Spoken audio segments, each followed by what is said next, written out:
여호수아가 떠난 이후에도 가나안은 조용하지 않았습니다. 그 땅에는 여전히 쫓겨나지 않은 성읍들, 무너뜨리지 못한 왕국들, 그리고 여전히 칼을 든 적들이 남아 있었습니다.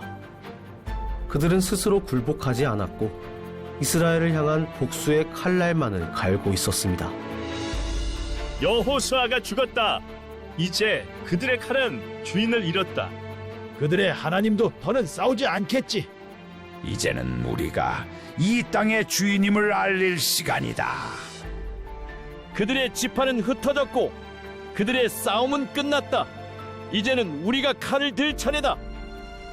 그 땅에는 여전히 칼을 벼리는 자들이 있었습니다. 그들의 입술은 조롱이 담겨 있었고 그들의 눈은 복수를 기다리고 있었습니다. 이스라엘은 고민에 빠졌습니다. 이제는 모세도 없고 여호수아도 없었습니다. 누가 싸워야 하는가? 누가 먼저 올라가야 하는가?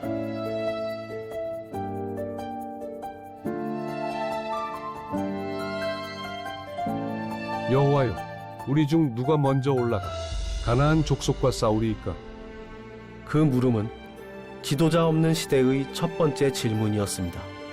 그리고 그들에게 돌아온 하나님의 대답은 단호했습니다. 유다가 먼저 올라갈지니라. 내가 그 땅을 그의 손에 넘겨주었노라.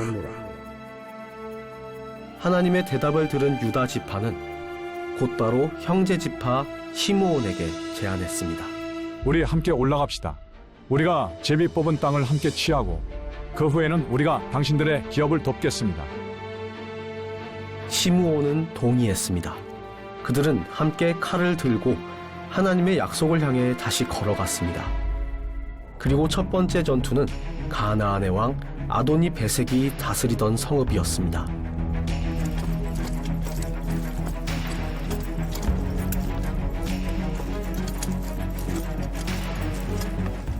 그는 가나안 연합을 상징하던 자였고 전쟁의 귀재로 불리던 왕이었습니다.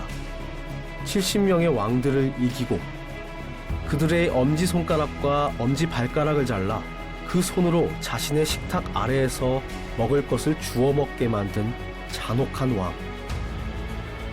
그러나 이제 그는 스스로 거부해오던 여호와 하나님 앞에 서게 되었습니다.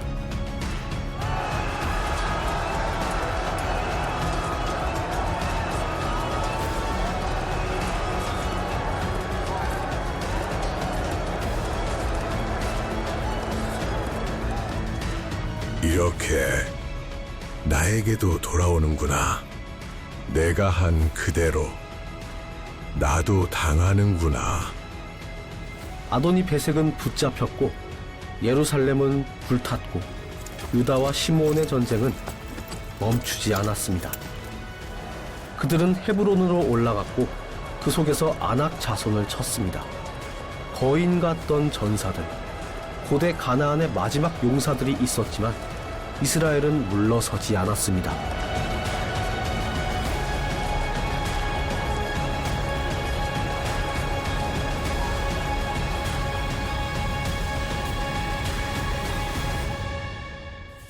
그리고 마침내 아직 생존해 있던 갈렙은 드빌, 옛 이름으로 기럇 세벨이라 불리는 성읍으로 향합니다.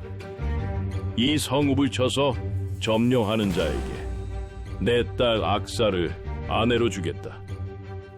그리고 한 사람이 나아왔습니다. 갈렙의 조카 그나스의 아들 온니엘이었습니다. 성은 높았고 성문은 닫혀 있었습니다. 드빌은 전투가 아니라 신념의 싸움이었습니다. 그 성은 단순한 돌벽이 아니라 세대에 걸쳐 굳어진 우상과 교만의 상징이었습니다. 그러나 그 성을 향해 그 한 사람이 걸어갔습니다. 그는 칼로만 싸우지 않았습니다. 그는 기억으로 싸웠고 믿음으로 싸웠습니다. 온니엘은 갈렙의 조카였고 여호수아와 함께 하던 시대를 직접 기억하는 자였습니다. 그는 전쟁이란 하나님의 명령에 응답하는 것임을 알고 있었던 것입니다. 기다려. 아직이다. 온니엘이 신호를 줄 때까지.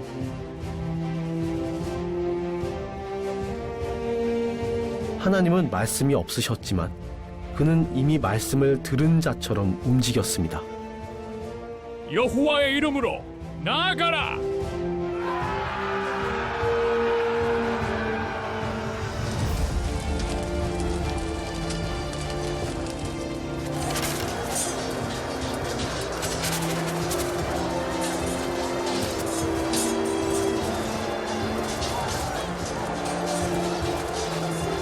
드빌의 신들은 침묵했고 바알의 제사장들은 달아났으며 성은 그 안에서부터 무너져 내리기 시작했습니다. 그들의 신이 다시 돌아온 건가?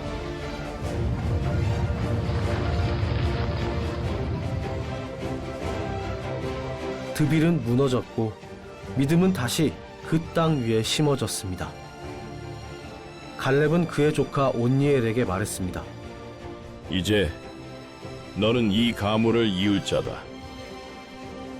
온니엘은 악사의 손을 잡았고 전쟁이 무너뜨린 성벽 위에 믿음으로 다시 세워진 한 가정이 시작되었습니다.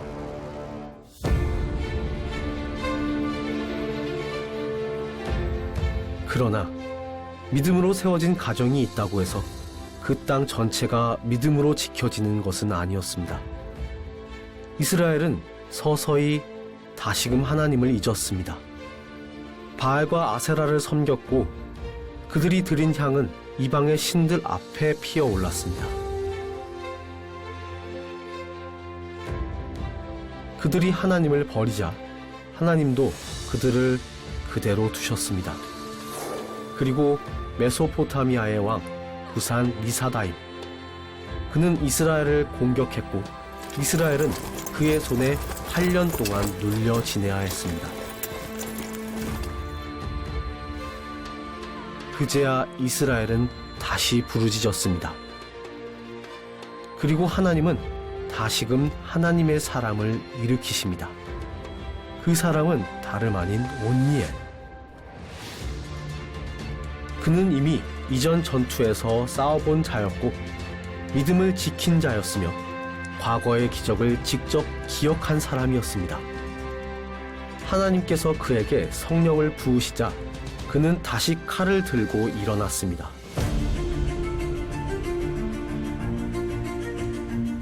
이스라엘은 부르짖었습니다. 하나님께서는 그들의 소리에 귀 기울이셨고 그 부르짖음에 응답하신 분은 사람이 아닌 영이었습니다. 하나님은 그의 영을 온니엘에게 부으셨습니다. 그의 눈에는 다시 전쟁의 불꽃이 타올랐고 그의 손에는 다시 하나님의 칼이 쥐어졌습니다. 그가 바로 여호와의 사사다. 이제 다시 싸울 수 있다. 이스라엘은 흩어진 공동체가 아니었습니다. 하나님이 한 사람을 세우셨을 때 그들 모두는 드디어 하나의 군대가 되었습니다. 이스라엘, 그들의 신은 잠들었고 그들의 땅은 이미 내 손에 있다. 우리는 잊었었지만 하나님은 우리를 잊지 않으셨다. 그분이 다시 우리와 함께 싸우신다. 부산 리사다임의 군대. 병거와 숫자는 이스라엘보단 많았지만 하나님의 칼은 그들과 함께하지 않았습니다. 두려워하지 마라. 저들은 병거를 믿고 숫자를 믿지만 우리는 여호와의 이름으로 싸운다. 고지를 지켜라. 좌측은 돌격. 화살수들 준비. 지금이 하나님의 때다. 이건 예상과 다르다. 저들은 왜 두려워하지 않는가? 그날 이스라엘은 단순한 승리가 아닌 하나님과의 관계 회복이라는 더 큰 승리를 얻게 되었습니다. 온니엘은 다시 그 땅의 전쟁을 멈추게 했습니다. 그는 왕은 아니었지만 그의 통치는 평화로 기록되어 있습니다. 그 땅은 그나스의 아들 온니엘이 죽을 때까지 40년 동안 전쟁이 없이 평온하였다. 전쟁은 칼로 끝나는 것이 아니라 믿음으로 시작된 순종이 하나님의 평화로 마무리될 때 진짜 쉼이 오는 것이었습니다. 이스라엘 백성들이 가지고 있던 고난이라고 하는 것은 하나님을 떠남으로 말미암아 생겨나는 고난이거든요. 하나님과 함께 있으면 그 고난이 없는데 우리 사사기에 나타나고 있는 그 모든 고난도 마찬가지로 하나님을 떠났을 때 하나님께서는 이방 사람들의 손을 통해서 하나님의 사람들을 징벌하시는 거죠. 채찍질하시는 거죠. 그러다가 다시금 그들이 정신을 차리고 하나님께 돌아올 때는 당분간에 얼마간에 또 평화가 있어지게 되고 또 평화롭게 살다 보면 또 사람들이 너무 마음이 방만하게 되고 또 타락하게 되면은 또 하나님께서 이방 사람의 손을 통해서 또 징계하시게 되고 이게 반복된단 말이에요. 그런 면에서 볼 때에 이 사실은 온리엘 시대 때의 40년의 그 평안이라고 하는 것은 그들이 하나님과의 관계를 잘 유지했기 때문에 하나님께서는 그들에게 평안을 주셨다 그렇게 봅니다. 지금도 마찬가지로 우리가 하나님과의 관계가 잘 유지될 때에 우리에게는 하나님께서 내게 주시는 은총이 있어요. 평화가 있습니다. 우리가 흔히 말할 때 그 샬롬하고 말합니다만은 이 샬롬이라고 하는 것은 하나님께서 우리에게 주시는 평안을 샬롬이라고 말을 해요. 우리 사람이 주는 또 상황이 주는 평화가 아니고 하나님이 주시는 샬롬이 있는데 하나님과의 관계 속에서는 하나님께서는 하나님의 평화, 샬롬을 우리가 주신다는 뜻이거든요. 네, 그런 면에서 이 사사기에 나타나고 있는 40년의 평화라고 하는 것은 하나님과의 좋은 관계를 유지했기 때문에 얻어지는 하나님의 은총이다라고 봅니다. 온니엘은 싸워 이긴 자였지만 그보다 더 중요한 것은 그가 다시 하나님의 말씀으로 돌아간 사람이었다는 것입니다. 앞으로도 계속해서 우리는 또 한 사람의 사사를 만나게 될 것입니다. 그는 평화를 지키지 못한 시대에 다시 칼을 들게 됩니다. 믿음의 싸움은 이제 시작입니다.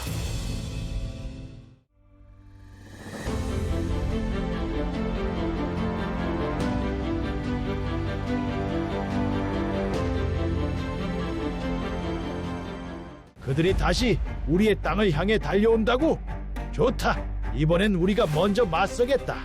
폐하께선 이번에는 멈추지 않으신다. 카데시에서 분명히 길을 연다 하셨다. 이 이야기는 성경 속에 쓰여 있지 않습니다. 하지만 그 시대의 하늘 아래에서 분명히 벌어졌던 전쟁입니다.